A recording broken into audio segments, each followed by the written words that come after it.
Altered State Adventures, The Mutiny of Baator, Part 1.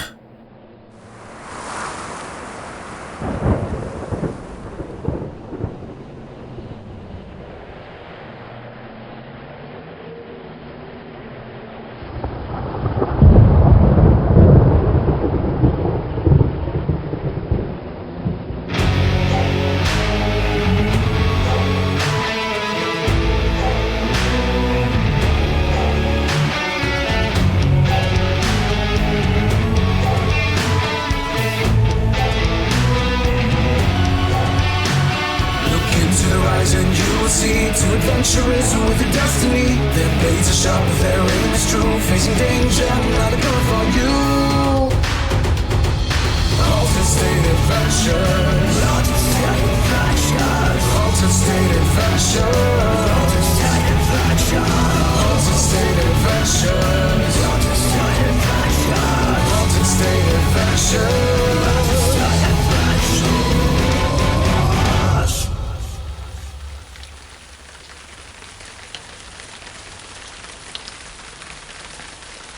A crescent moon cast its milky glow over the black forest below, the canopy bathing in its presence while concealing all that remained underneath. Deeper still, on the forest floor and between the tall, gently swaying trees, rays of pale light came and went as the mild wind gently moved the clouds along.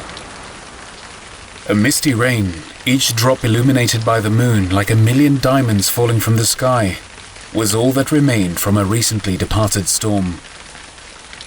Amidst the darkness of the forest, a faint light could be seen emanating from the windows of a small wooden hut, its foundations barely holding, panels broken and rotten, the roof covered in moss that had formed decades ago.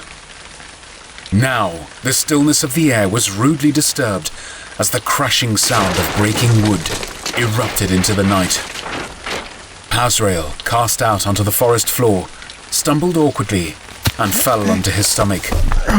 The sound of metal grinding upon wood followed as Pazrael painfully rolled onto his back and watched as the chained devil emerged from the fire within. With deadly swiftness, the lesser devil thrust forward an arm and sent a barbed spike hurtling towards the dazed warrior. Pazrael rolled again as the spike dug into the mud with a puff of dead sticks and leaves. In one move, Pazrael reached for an arrow and fired.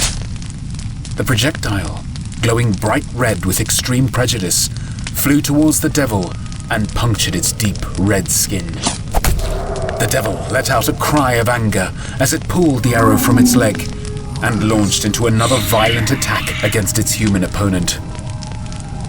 Pazrael rose to his feet and pounced forward. Now one man and one devil grasped at each other with violent intent, the devil clinging to flesh, its nails piercing down to the bone. The hunter desperately holding on to the cold steel chains that wrapped and guarded the lesser devil. As they tumbled and wrestled for dominance, grunts of struggle and groans of pain filled the night and echoed between the tall trees. Pazrael reached for another arrow and, holding it firm in his hand, lifted it high to bring it down hard into the devil's eye, but he hesitated. The devil, cruel in its ways, masterful of pain and torture, cunning in its evil, played trickery with the hunter's mind. For all Pazrael could now see were the eyes of his beloved, departed wife, staring back at him with tearful eyes, pleading, "Why? Why?" And all the while her arms squeezing him to his very last breath. Pazrael halted only for a moment, his experience shining through, and he plunged the arrow into the eye of the devil. The devil roared, let go of his hold, and stumbled briefly, his image shifting back and forth from the tender woman to the chained beast, his true form showing, red skin ripped and torn, gaping wounds of exposed flesh and innards seeped and bled, chains wrapped around his entire body. Another twirl of limb and chain sent a spiked flail towards Pazrael. The hunter ducked, and now a barbed hook cut through the air. The hunter rolled away and fired another arrow simultaneously. The arrow, like all that he would pull during this grueling battle, would again be glowing with pure red, fueled by hatred and anger. The chained devil lunged forward again, lifting Pazrael off his feet and plunging him down onto the hard ground. There was little use in attempting to roll the devil off. The weight difference was vastly against him. A cold, searing pain suddenly erupted in Pazrael's chest as two rusted metal hooks pierced and punctured the skin. The devil lifted the hunter up in one violent, swift move and thrust his body against the thick trunk of a nearby tree. Again, the devil shifted his appearance, peering into the hunter's soul, switching through the plethora of lost family members and those held most beloved. The devil began to smile, clearly enjoying the pain and sorrow that the beast saw reflected back at him in those dying eyes. And it was the gleam of pleasure that Pazrael noted, for that glimmer of joy allowed for a moment of distraction. A distraction that Pazrael would use to reach for his sai, and pulling the enforced double-edged weapon from its sheath, promptly thrust the blade upward, through the devil's throat and into its brain. A guttural sputtering could be heard as the devil stepped backwards, blood spraying rapidly from the wound. Pazrael wasted no time as he fell to his knees, pulling another arrow from his quiver and launching it directly at the devil's forehead. It penetrated with a sickening thud, and the devil fell onto its back in a heap of flesh and bloody chains. The night fell silent once more. Pazrael reached out an arm for support as he dropped down to his side. He watched for some time as the devil lay there, the hut still burning in the background. His wounds were deep. He had lost blood, too much blood, and he was too far from any civilization for aid. Knowing, accepting the end was near, he focused on his breathing in an effort to drown out the pain.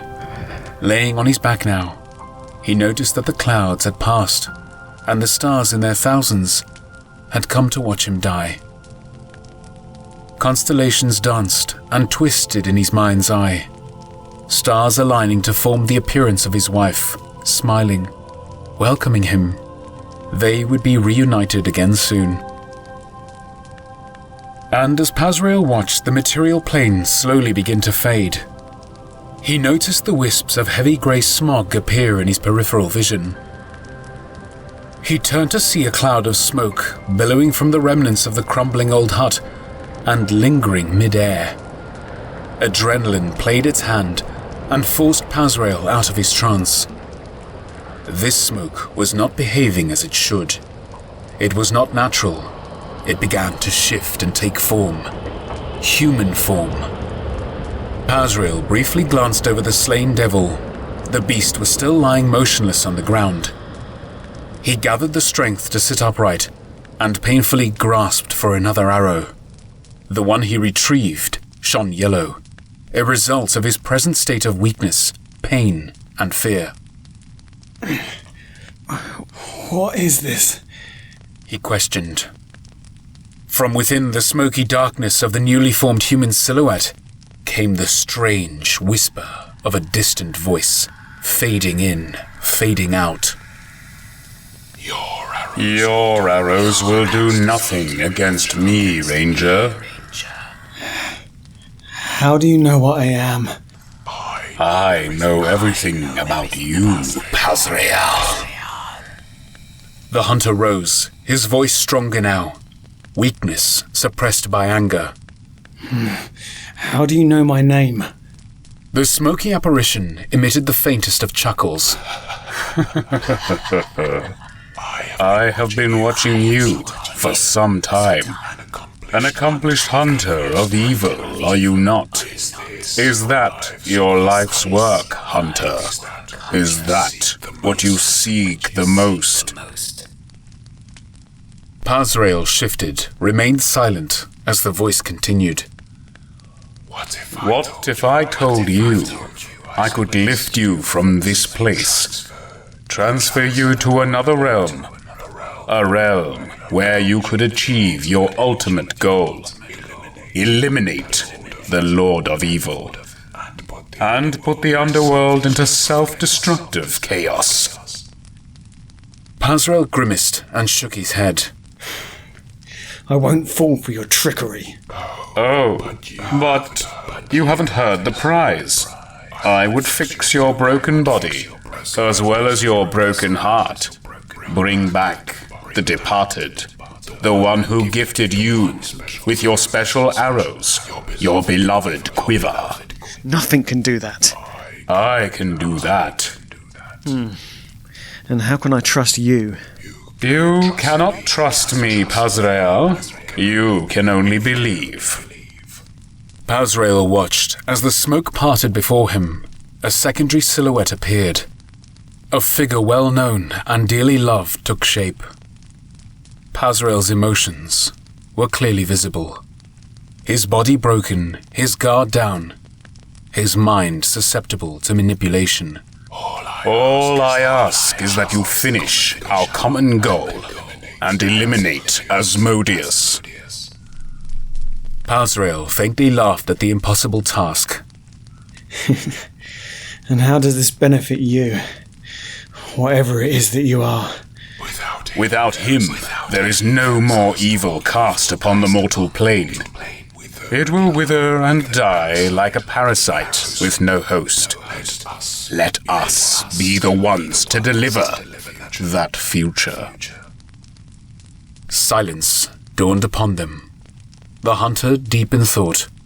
The silhouette remained patiently waiting.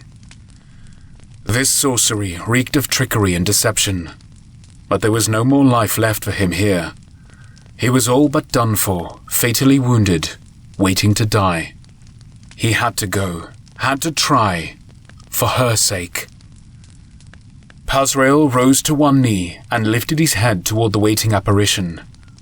For the briefest of moments, he thought he saw the shining glimmer of its eyes amidst the smoke, and upon uttering the words, Then I accept. Pazrael was taken from this realm and delivered to another.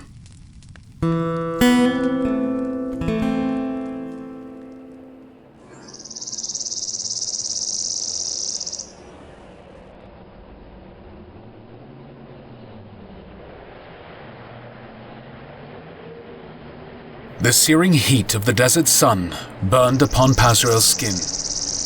In a daze, he awoke. The heat instantly brought him back to the fire radiating from the forest hut, and he rose to his knees, alert, ready to fight. But this was far from any forest, far from any road, far from anything. In this strange place, the dry, dusty expanse of land stretched out to the horizon, where it was met by towering sand dunes, each one dancing in appearance, affected by a mirage that surrounded him entirely. He gathered himself and stood tall, stretching. A brief check confirmed that his wounds, although not entirely vanished, were healed. For now, the stranger had kept his bargain. In the distance, a collision of air caused a small whirlwind, which picked up a collection of loose dust and sand, before twisting and dancing across the dry desert plain. The whirlwind lasted for mere seconds, before simply dissipating into thin air. But the sound of the minor vortex shifted and continued immediately behind him. He turned in time to see the formation of the smoky silhouette. It appeared stronger in this realm, somehow more visceral, more real. Pazrael could make out the design of a tattered and torn robe of no discernible color, the hood drawn and effectively hiding the face within. Pazrael sighed. Where am I? The robed man did not answer the question, instead choosing to tell a tale of his own. Thousands of years ago, before the dawn of time, when this realm was still young and life was rare, there was no light to lift the blackest night from its darkness. No light except that of the fire that lined the sky, as the tablet fell from the heavens. A tablet? Is that what this is all about? It is said that whence the tablet fell from the sky, its velocity was such that it ruptured and split in two. And you want me to find them for you? The smoke swirled violently, angry at the interruption. The first segment was found here, in the searing heat of the desert. The second fell in a place called Culmination. Pazrael shrugged. But I don't know this realm. How will I... You will find them both for me. Bring them to me, and I will grant you access to the 9 hells. Pazrael composed himself, ready and able. And what do these tablets do exactly? They are merely a necessary step towards our greater goal. To defeat the Lord Asmodeus. Yeah, I remember. However you expect me to do that. You will find a way. For now, you must concentrate your efforts on the tablets. Retrieve them for me. But beware, they are powerful beyond anything you have known before. Oh, well, that's reassuring. You must be of sound mind, as strong as I deem you to be. Do not give in to them. What exactly do you mean? These tablets, where do they... Retrieve them for me! Pazrael shook his head as he cast his eyes over the monotonous, dusty terrain. Where do I even begin? But before the hunter could finish his question, the smoke had disappeared. No! Wait! Dunes north and south, dunes east and west. He appeared to be in the middle of an ancient dried-out lakebed. The sky above was clear, a deep shade of blue. 2 blackbirds suddenly came into focus, circling high above. There's not exactly much to go on, but that's as good as any, I suppose. And the decision was made. Pazrael sighed, briefly checked his weapons and possessions were in place, and then began the journey south.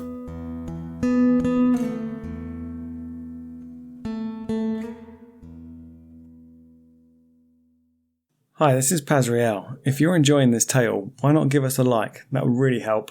And don't forget to subscribe for any upcoming chapters and stories.